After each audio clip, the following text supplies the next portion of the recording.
Bonsoir à tous. On va prendre ce premier chant ensemble qui dit « En toi, je sais qui je suis ». J'aime ce chant parce qu'il nous rappelle vraiment qui nous sommes en Dieu et on veut le proclamer ce soir. Il est le roi des rois. Qui suis-je pour que le roi des cieux m'ouvre ses perdu mais trouvé par sa grâce, son amour, il m'a libéré, m'a été payé, je suis enfant de Dieu, je suis à lui, il m'a racheté à la grâce insolente. J'étais esclave du péché, mais il m'a sauvé. Dis que Jésus t'a sauvé, Jésus m'a sauvé, il m'a libéré, m'a été payé, je suis enfant de Dieu, je suis à lui, dans sa maison et dans sa maison, j'ai trouvé ma place, je suis enfant de Dieu, je suis à lui, je suis choisi et affranchi, en toi je sais qui je suis, tu es pour moi, pas contre moi, en toi je sais qui je suis choisi et affranchi, en toi je sais qui je suis, tu es pour moi, pas contre moi, en toi je sais qui je suis, en toi je sais qui je suis, il m'a libéré, m'a été payé, je suis enfant de Dieu, je suis à lui, et dans sa maison, j'ai trouvé ma place, je suis enfant de Dieu, je suis à lui. Merci Seigneur parce que nous savons qui nous sommes en toi. Tu es notre Père et nous sommes tes enfants. Merci Seigneur pour tout ce que tu as fait pour nous. Que toute la louange et la gloire te soient rendues, Jésus. Amen. On veut le bénir. Mon âme bénit l'Éternel et n'oublie aucun de ses bienfaits. Alléluia. Bénis Dieu, oh mon âme, oh, oh, oh, mon âme, rends gloire à son nom. Chante comme jamais. Oh, oh, chante comme jamais. Oh, mon âme, rends gloire à son saint nom. Voici l'aube d'un nouveau jour. Pour toi un chant doit s'élever devant ce qui m'attend et ce qui pourrait arriver. Qu'à la fin du jour je te chante encore. Bénis Dieu, oh bénis Dieu, oh mon âme, oh, oh, oh mon âme, rends gloire à son saint nom. Oh, chante comme jamais, oh mon âme, rends gloire à son saint nom. Il est riche en bonté, riche en bonté, et l'homme à la colère, et ton nom est grand, et ton cœur est bon. Je ne cesserai de chanter tes bontés. J'ai des milliers de raisons pour louer. Oh, bénis Dieu, oh mon âme, oh, oh mon âme, rends gloire à son saint nom. Et chante, oh, chante comme jamais, oh mon âme, rends gloire à son saint nom. Un jour viendra, je n'aurai plus de force. Mon heure venue, la fin sonnera. Pourtant mon âme chantera tes louanges. Pendant des milliers d'années, oui, sans fin. Oh, bénis Dieu, oh mon âme, oh, oh, oh mon âme, rends gloire à son saint nom. Oh, chante comme jamais, oh mon âme, rends gloire à son saint nom. Et rends gloire à son saint nom. Rends gloire à son saint nom.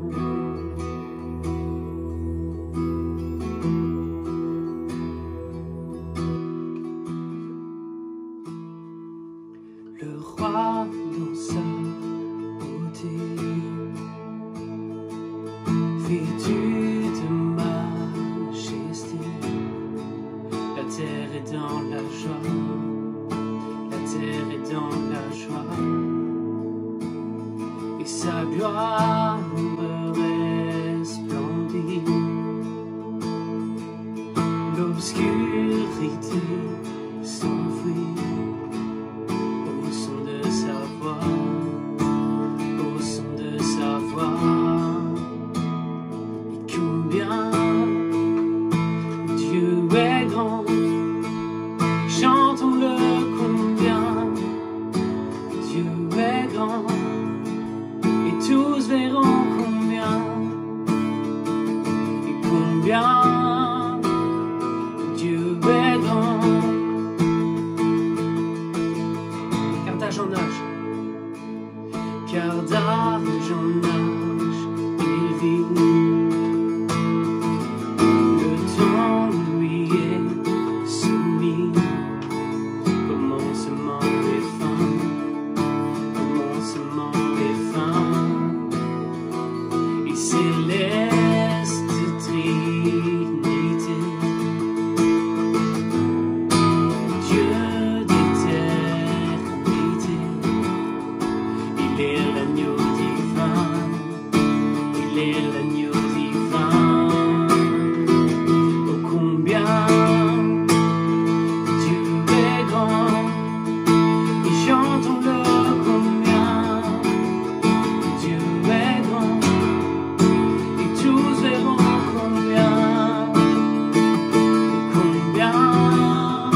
entends-le combien Dieu est grand, et tous verront combien,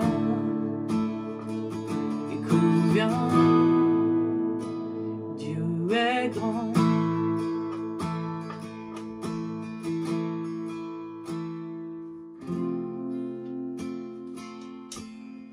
Il y a ce chant que j'aime qui dit il est exalté, le roi est au-dessus des cieux. C'est un vieux chant, mais il me parle énormément. Et je pense vraiment qu'il ne faut pas minimiser l'impact que les anciens chants ont, parce qu'ils ont vraiment un pouvoir énorme au niveau des paroles qu'on retrouve plus souvent dans nos nouveaux chants. Alors profitons-en de cet héritage. Il est exalté, le roi est au-dessus des cieux. Je veux le louer, il est élevé, à jamais exalté, et je loue son saint nom. Il est Seigneur, sa vérité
exalté, le roi est au-dessus des cieux.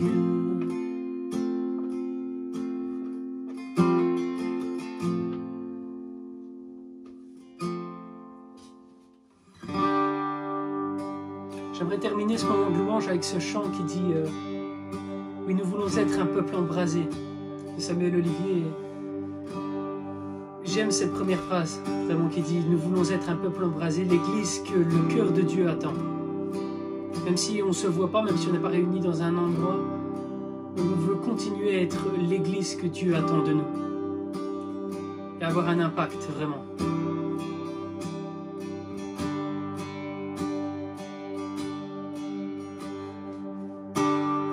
Oui, nous voulons être un peuple embrasé, l'église que ton cœur attend.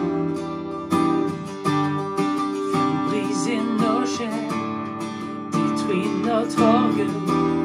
Seigneur, fais-le maintenant. Nous voulons être.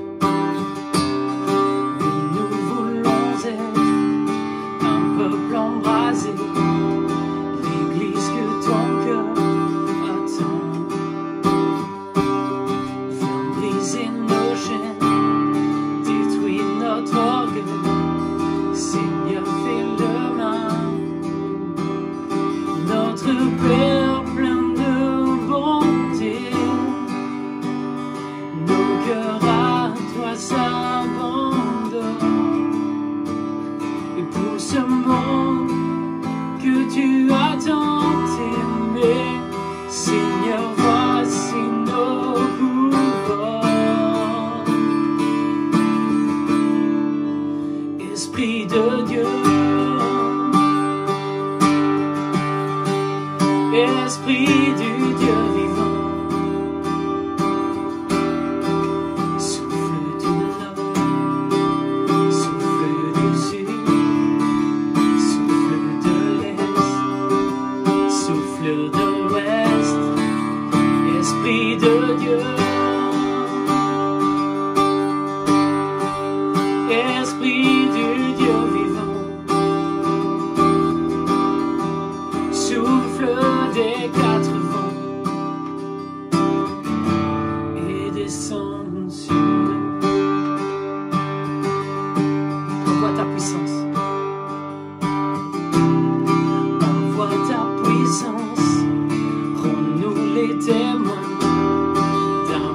royaume qui se répand.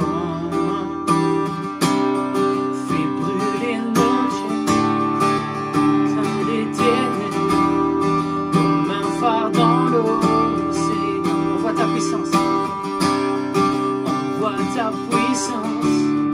Rends-nous les témoins d'un royaume qui se répand.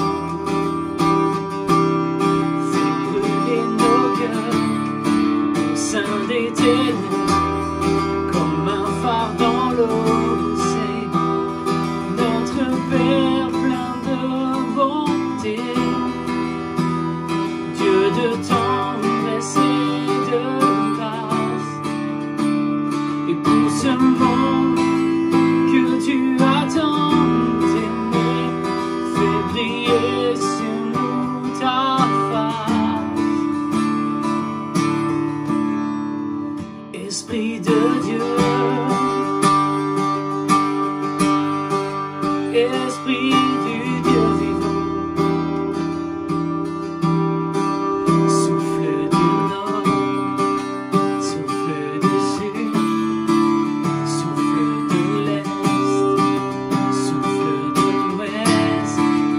Esprit de Dieu,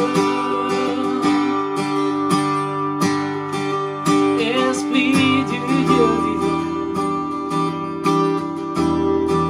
souffle des quatre vents et descend sur nous.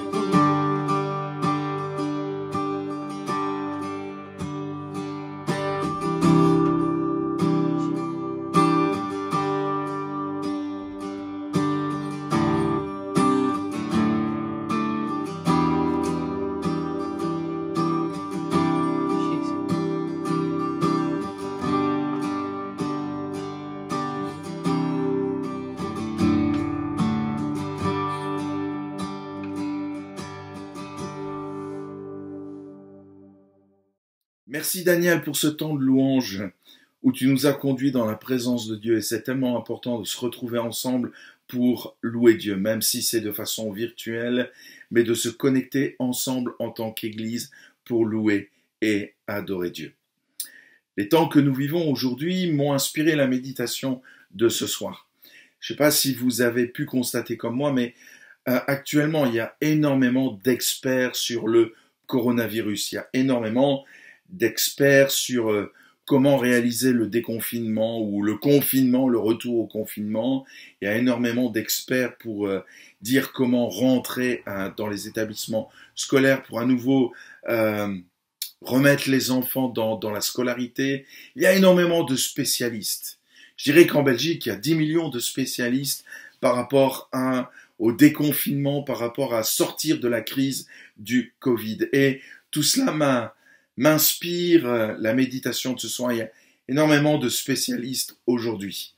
J'aimerais, pour introduire la méditation de ce soir, lire deux textes avec vous. Le premier, dans le livre du prophète Ésaïe, au chapitre 53, le verset 2, où il écrira, « Il n'avait ni beauté, ni splendeur propre à attirer nos regards. » Ici, évidemment, c'est un texte prophétique où il y est directement question de Jésus, où il n'avait ni beauté, ni splendeur propre à attirer nos regards. Et le deuxième est dans la première épître aux Corinthiens, au chapitre 11, le verset 1, où Paul écrira « Soyez mes imitateurs comme je le suis moi-même de Christ ». Si vous avez eu des enfants ou si vous êtes passionné de bande dessinée, peut-être que vous avez fait la découverte d'un petit village constitué de champignons et occupé par des petits hommes bleus aux pantalons blancs et aux bonnets blancs. Ici, je parle évidemment des Schtroumpfs. Les Schtroumpfs font quelque chose de particulier, c'est que leur nom est lié à un trait de caractère, à un trait de personnalité ou à une compétence. Nous avons le Schtroumpf bricoleur, donc qui sait bricoler. Nous avons le Schtroumpf cuisinier, donc qui sait cuisiner. Et nous avons le grand Schtroumpf. Le grand Schtroumpf, c'est le sage du village, le chef du village, celui qui détient le savoir pour réussir, pour que le village soit toujours en sécurité, contre le méchant Gargamel qui cherche absolument à capturer quelques schtroumpfs pour faire une soupe aux schtroumpfs. Et puis nous avons quelqu'un qui suit dans l'ombre. Le grand schtroumpf, c'est le schtroumpf à lunettes.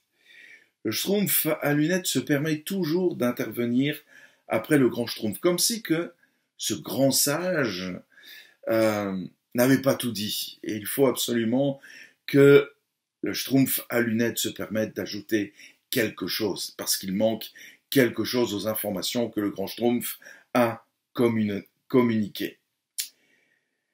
Qu'est-ce qui se passe? Finalement, quand le schtroumpf à lunettes ouvre la bouche, eh bien, il fait fuir tout le monde et il fait le vide autour de lui. Peyo, l'auteur de cette bande dessinée, je pense qu'il a fait une petite erreur en nommant le schtroumpf à lunettes le schtroumpf à lunettes. Je trouve qu'il aurait dû l'appeler le schtroumpf donneur de leçons. Il est toujours en train de donner des leçons. Et dans cette crise du coronavirus, avouons-le, il y a énormément de donneurs de leçons. Et ce soir, j'aimerais vous inviter à une réflexion, à une méditation entre le donneur de leçons et l'exemple. Le donneur de leçons parle comme un maître, parle beaucoup, et possède un avis sur tout, même s'il n'est pas compétent. Il a quand même son avis à donner.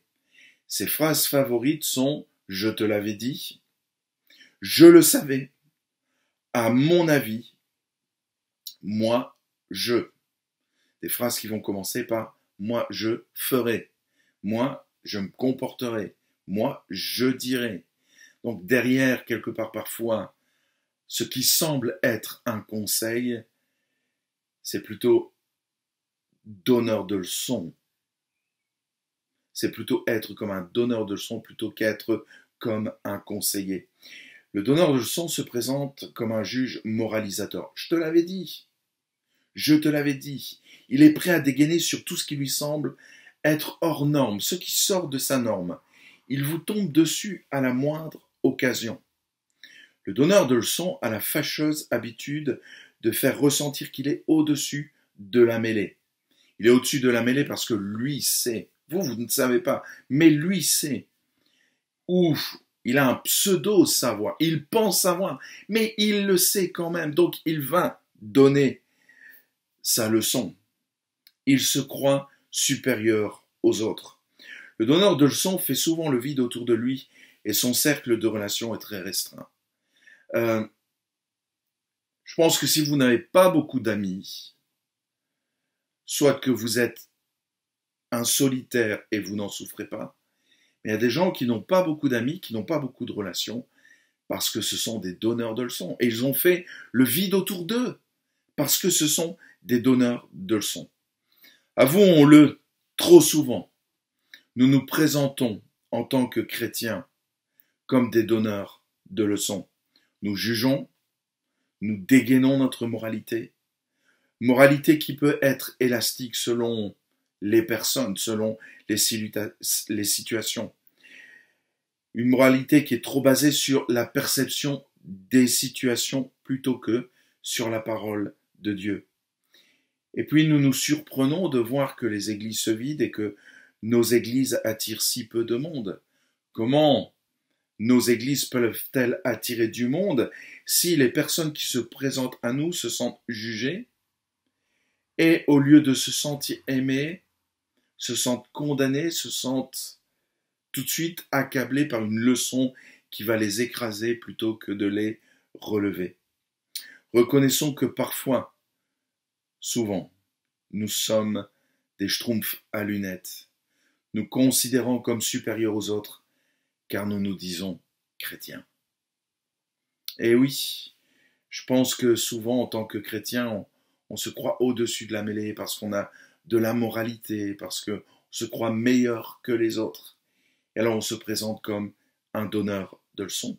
Dans le premier texte que nous avons lu, le prophète Ésaïe déclare que Jésus n'avait ni beauté ni splendeur pour attirer les regards. Et pourtant, des foules entières l'ont suivi.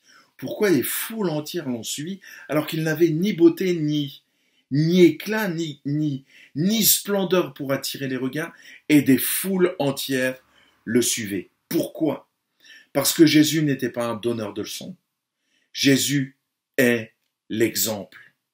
Et c'est pour ça que Paul va reprendre cela dans 1 Corinthiens 11, verset 1, en disant « Soyez mes imitateurs comme je suis moi-même de Christ ». Jésus est l'exemple à suivre. Il est l'exemple. Jésus est l'exemple du don de soi. Jésus est l'exemple de l'amour. Jésus n'a pas donné une leçon de don de soi. Jésus n'a pas donné une leçon d'amour. Il l'a fait, il l'a démontré, il est allé jusqu'au bout.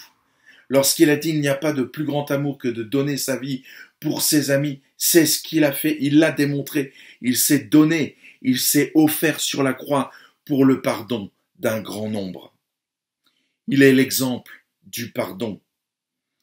Pardon pour le paralytique, cet homme que 4 amis ont amené. La première chose qu'il lui dit, mon fils, tes péchés sont pardonnés. Tes péchés sont pardonnés. Il lui offre le pardon de Dieu parce qu'il est Dieu. La femme adultère, même chose, pardonnée. Le brigand sur la croix, même chose, pardonné. Pierre et son triple reniement, même chose, pardonné. Et chacun de nous qui avons choisi de vivre notre vie basée sur le Christ, eh bien nous avons été pardonnés. Chaque fois que je viens à la croix, parce que j'ai péché, que je demande pardon à Dieu, je sais que je suis pardonné, que mon péché a été jeté dans la mer de l'oubli, comme le dit le prophète Michée. Il est l'exemple de l'acceptation et non pas du rejet. Que nous le voulions ou non, même si nos politiciens insistent sur les mots égalité des chances, où il faut absolument que notre société donne l'égalité à chacun. Et c'est bien, c'est juste que la société donne l'égalité à chacun. Mais il faut reconnaître que notre société est basée sur le rejet. Et parfois ça commence très tôt au sein de la famille. Les pécheurs, ceux qui sont considérés comme impurs par la loi, étaient rejetés. Les enfants étaient rejetés. Les femmes étaient rejetées. Les lépreux étaient rejetés. Les étrangers étaient rejetés. Jésus n'a jamais rejeté personne. Toute personne qui est venue à lui a senti l'acceptation de Dieu, a senti l'acceptation de Jésus et non la condamnation.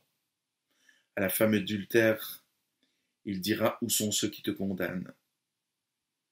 Elle dira « Elles sont parties. » Eh bien ma fille, moi non plus je ne te condamne pas, mais va et ne pêche plus.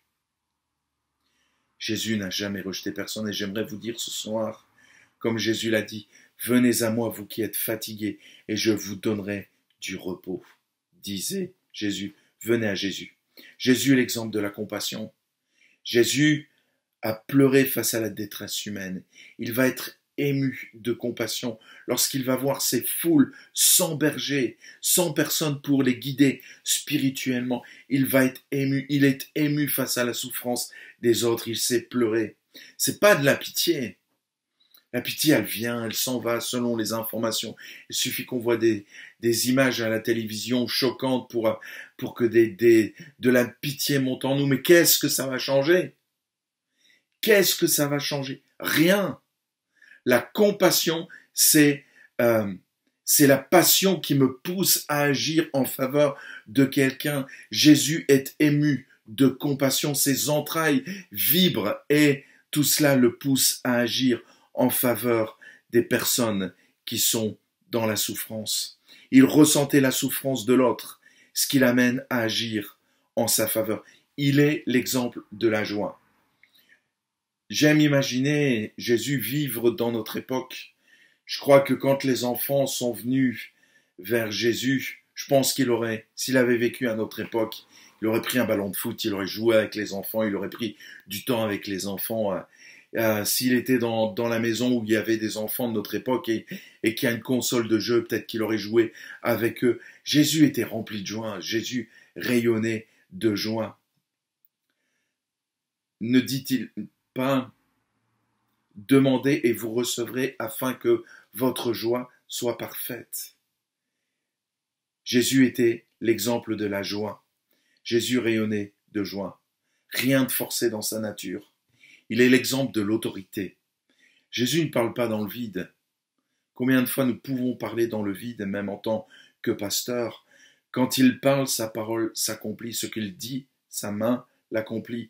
Quand il demande à la tempête de se calmer, la tempête se calme. Quand il demande à une jeune fille de se lever parce qu'elle est morte, elle se lève. Quand il prie pour nourrir une foule de plus de 5000 personnes avec 5 pains et 2 poissons, le miracle s'accomplit. Quand il demande à un esprit impur de quitter une personne, l'esprit lui est soumis et il obéit. Jésus est l'exemple de l'autorité, encore aujourd'hui et surtout aujourd'hui. Il est le roi des rois et le seigneur des seigneurs. Celui que lorsque Jean va avoir la révélation dans l'Apocalypse, lorsqu'il va entendre la voix de Jésus et voir Jésus, il va s'écrouler face contre terre, terrorisé. Aujourd'hui, il est roi des rois et seigneur des seigneurs. Ce n'est plus le Fils de l'homme qui partage notre humanité. Il est élevé. Il a le nom qui est au-dessus de tout nom. Il est l'exemple de la vie. La mort n'a pas pu le retenir. Jésus était l'exemple, mais pas d'honneur, de leçon. Sa vie était une leçon. Pas besoin de parler, de moraliser. Il démontrait et il vivait ce qu'il disait. À la femme adultère, il n'a pas dit grand-chose. Moi non plus, je ne te condamne pas, va et ne pêche plus. Qu'est-ce que c'est comme mot, pas grand-chose? Cette femme, elle avait tout compris, elle a tout reçu de Dieu, transformée, libérée, guérie.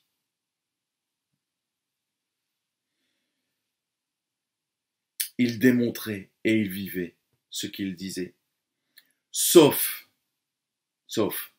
avec les religieux de son temps.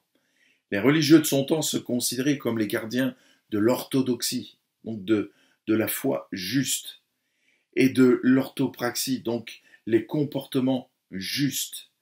La spiritualité, la moralité, les comportements sociaux, ils se permettaient de juger tout. C'étaient les garants de tout cela, de l'ordre moral. Jésus entrera en conflit direct avec eux. Il aura des paroles dures, car au lieu d'être des exemples, ils sont devenus des donneurs de leçons. Même lorsque Jésus croisa le regard de Pierre après les reniements de celui-ci, il ne fut pas donneur de leçons.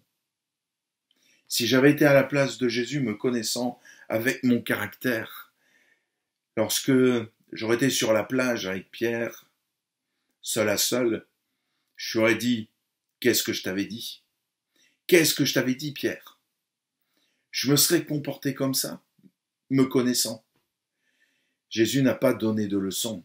Jésus va restaurer Pierre dans sa dignité et dans sa position aussi lui-même d'autorité. Paie mes brebis, paie l'Église, prends soin de l'Église. Il resta envers et contre tout un exemple. Mes amis, comment le monde voit l'Église aujourd'hui? Bien sûr, il y a eu des publicités néfastes quand on voit tous les problèmes de pédophilie qu'il y a eu. Je ne parle pas de cela, mais trop souvent, les gens voient l'Église comme donneur de leçons. Ils ne passent pas le seuil de la porte d'un de nos temples, de nos bâtiments, parce qu'ils savent qu'ils vont recevoir une leçon. Et l'Église, au lieu d'attirer, elle fait fuir. Chaque jour, Christ nous lance ce défi. Sois un exemple. Paul le dit, et je le répète, soyez mes imitateurs, comme je suis moi-même de Christ. Arrêtons d'être des religieux qui pensent bien penser pour être des exemples. Notre but, notre objectif, c'est d'être des exemples. Ce que je dis, je le fais, à l'image de Jésus. Notre société n'a que faire des donneurs de leçons. Quelqu'un qui est dans la souffrance, il n'a pas besoin d'une leçon. Quelqu'un qui vit dans la culpabilité n'a pas besoin d'une leçon. Il a besoin de se sentir aimé, il a besoin de vivre la libération. La société, elle veut des exemples.